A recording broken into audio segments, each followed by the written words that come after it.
Mike, when you bring in these early enrollees, these guys who should still be in high school, who sort of starts that conversation about them graduating early and coming up here?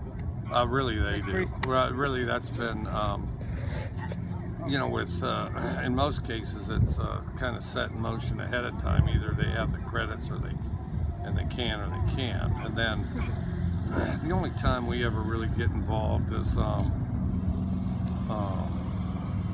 if like, say in the summer sometime before the first semester, that the guy's thinking about doing it or planning to do it, then, they may talk to our academic people or something and say, hey, what do I have to do?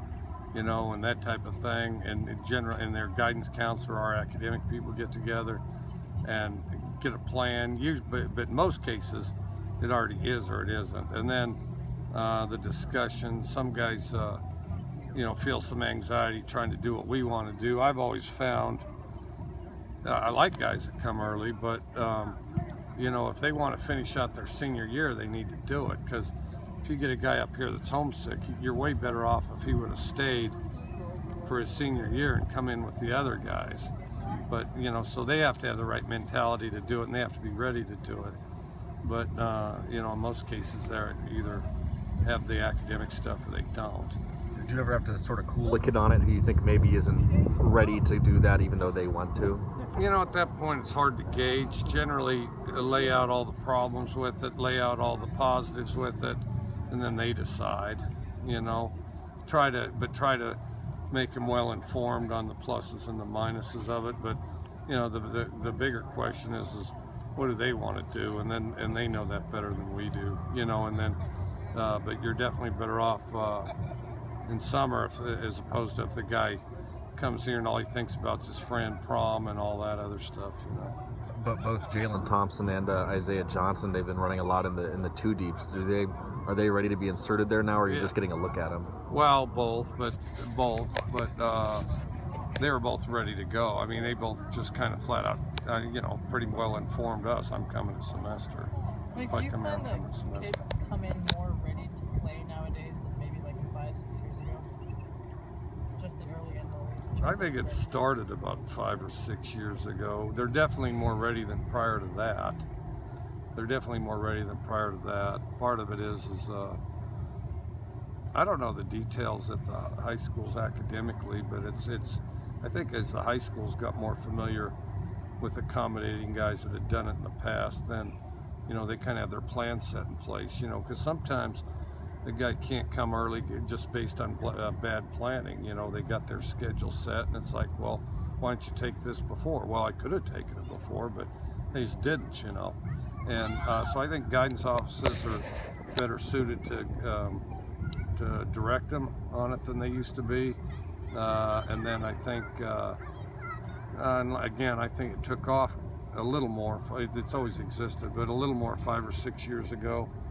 And then, so, people do a better job of just sort of modeling after the guys that went before. What about from a physical readiness standpoint, like just in terms of guys like Jalen and Isaiah, they look like kind of past the eyeball test. Is that something also that's a consequence of them being more prepared physically at the high school level?